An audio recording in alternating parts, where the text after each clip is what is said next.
뉴스프리전 위클리 뉴스 김경원. 김정태입니다. 네, 이번 주 뉴스프리전 초대석은 오산시의회 장인수 의장 편입니다. 패기 넘치는 젊은 정치인으로서 중재를 잘한다고 해서 달인이라는 별명까지 얻을 태세라고 합니다. 김정순 뉴스캐스터가 경기 남부 스튜디오로 모셔봤습니다. 안녕하십니까, 의장님. 네, 안녕하세요. 네, 세월 참 빠르죠. 네, 그런 것 같습니다. 엊그제 8대 의회 선거가 있었던 것 같은데 네. 1년여밖에 안 남았어요. 네. 먼저 전호반 의장님으로서 지난 3년 동안 많은 활동을 해 오셨는데 가장 기억하고 싶은 것이 무엇이 있나요? 진짜 지금 말씀하셨듯이 제가 의원을 시작한 지가 벌써 3년이 됐습니다. 너무 아쉬움이 많이 남습니다.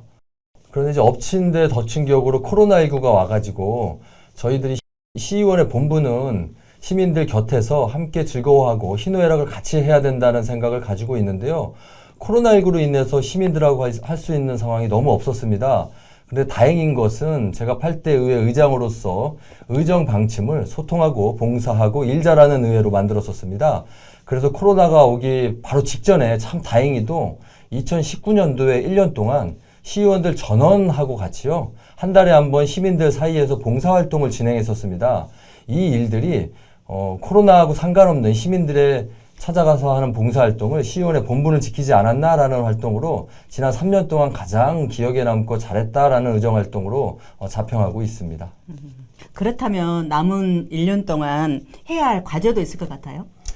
네, 그렇습니다. 오산 시장이 사실 현재 그 3선 제한에 걸려서 다음에 출마를 못하게 됩니다.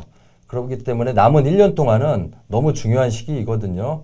그렇다 보니 시장 임기가 12년 동안 해왔던 임기 중에 잘했던 것은 잘한 걸로 저희가 계승 발전시키고 조금 부족하거나 아니면 실패했던 정책이 있다고 하면 우리 의회에서 그것을 다듬고 다음 8대 때 그리고 다음 내년에 있을 오산 시민들을 위해서 공백기가 없도록 하는 게 시의회 역할이 아닌가 싶습니다. 그리고 이제 델타 변이가 확장이 됐습니다. 너무 확산이 되다 보니까 우리가 시민들이 조속한 일상으로 복귀하기 위해서 코로나로 인해서 시민이 회복할 수 있도록 정책적 제안 그리고 예산을 마련해서 발빠르게 시민들께 회복할 수 있는 정책을 마련하는데 주안점을 좀 둬야 될 것 같습니다. 그리고 마지막으로는 내년에 2022년도에는 대선하고 지방선거가 있습니다. 혹여나 지방선거나 대선을 통해서 공무원들이 혹시 중립 위반을 할 수도 있거든요. 그런 거를 좀 안정화시키고 또한 선거로 인해서 공백기가 없도록 시의회에서는 더욱더 열심히 꼼꼼히 체크해서 의정활동을 펼치는 게 저희들이 남은 1년 동안 해야 될 역할이 아닌가 싶습니다. 그렇다면 다른 의원의 말을 들어보면은 중재를 참 잘한다는 평을 하던데 네. 어떤 점에서 그런 평을 받았고 또 그럴 만한 일들이 있었나요? 사실 그 중재라기보다는 저는 소통을 통해서 그 사람과 사람의 대화를 좀 이끌어내고 이해를 시켜줬던 거를 좀 좋게 보셨던 것 같습니다.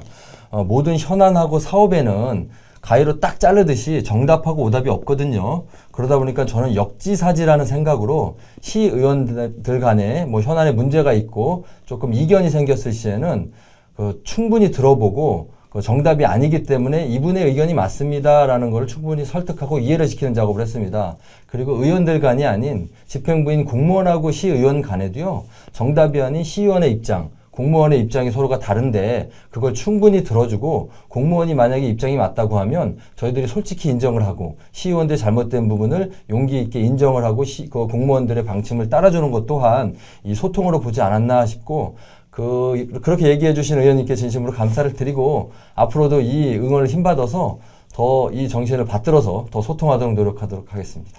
중재가 곧 소통이군요. 네, 그렇습니다. 네.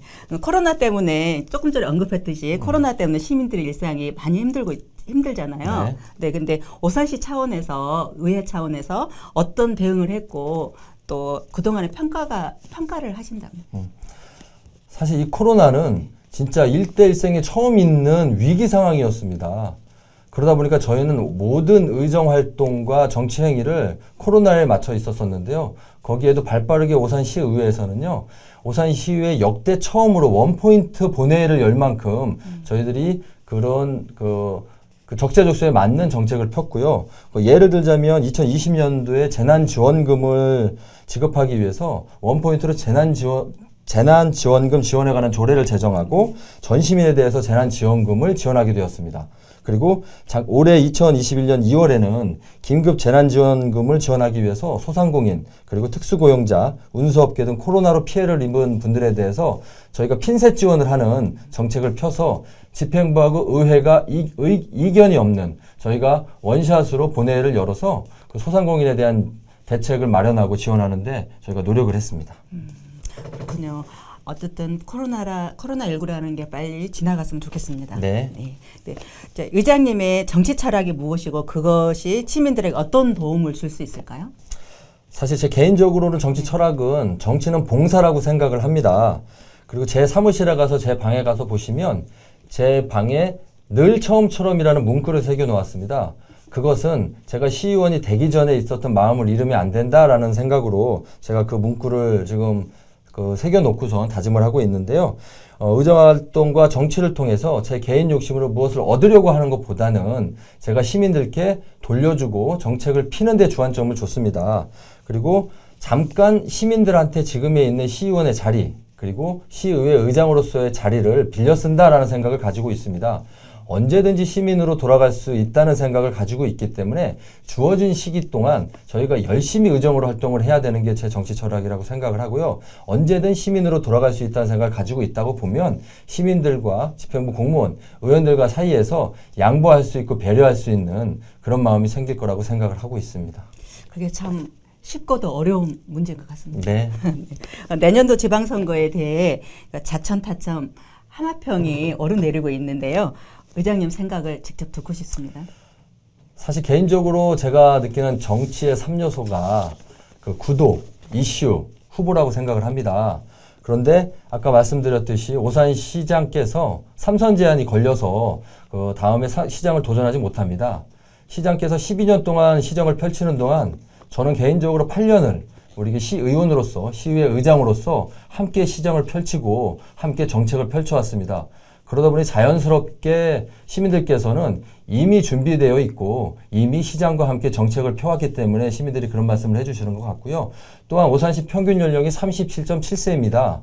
그러다 보니까 지금 요즘 흐름도 정치 신세대, 젊은 정치 그런데 모든 후보로 거론되는 분들이 다 50대 이상이신데 제가 개인적으로 전국 최연소 의장을 하듯이 저 혼자만 40대입니다.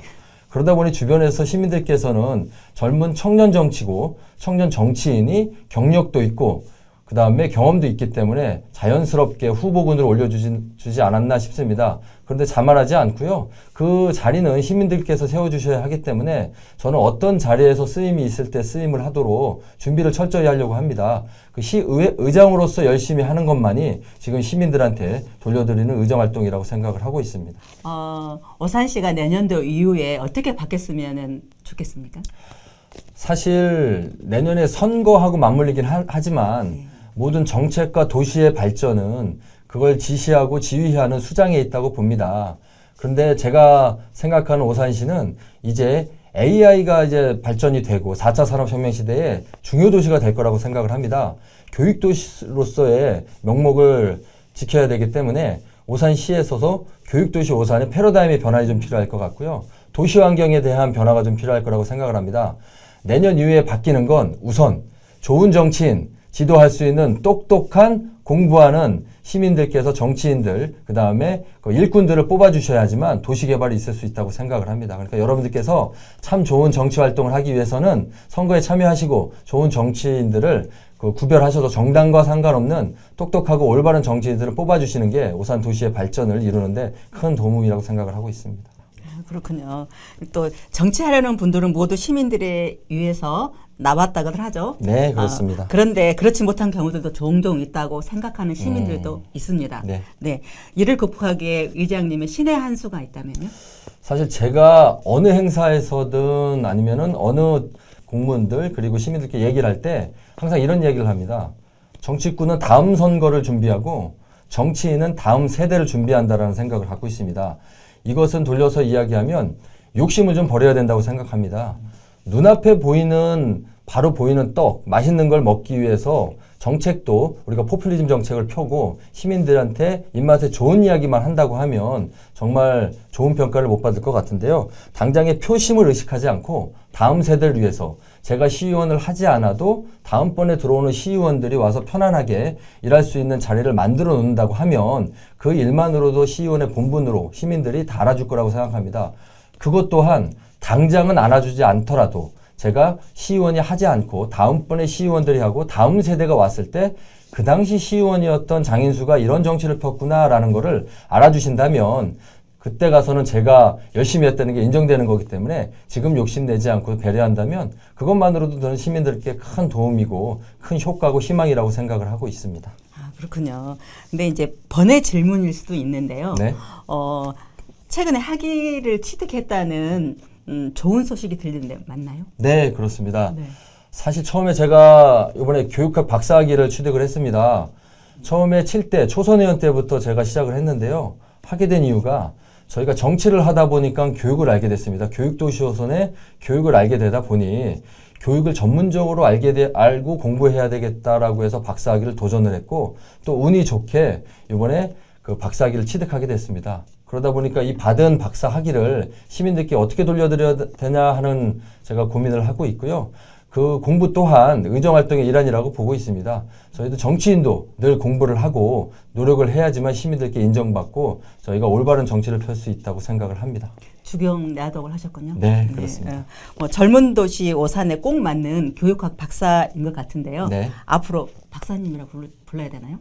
뭐 어떻게 불러도 저는 다 받아들이겠습니다. 네, 네, 우문현답이었네요. 최근에는 또 이렇게 공부하는 정치인이 뭐 자격을 주어져야 한다는 이런 얘기들이 많이 나오고 있죠. 네. 주신 것만으로도 저는 참 좋은 생각이라고 생각하는데 모든 후보들, 모든 정치인한테 기회를 동등하게 많이 줬으면 좋을 거라고 생각합니다. 그렇죠. 네. 한쪽에 치중되지 않고 네. 많은 목소리를 들어야 시민들이 판단하시는데 아 이런 후보가 괜찮고 이런 사람들이 정치인으로서 올바르구나라는 기회를 저 포함해서 모든 사람한테 동등하게 많이 주신다면 저는 자신 있습니다. 알겠습니다. 저도 열심히 해보겠습니다. 네, 감사합니다. 바쁜 의정활동 중에서 또 NF 초대석에 함께해 주셔서 정말 감사드립니다. 네, 감사합니다. 네. 입맛이 없네. 야채 먹기 싫은데. 슈퍼오닝으로 활기찬 아침을 시작하세요. 평택이 키운 신선한 농산물 슈퍼오닝. 슈퍼오닝으로 건강한 아침을 시작.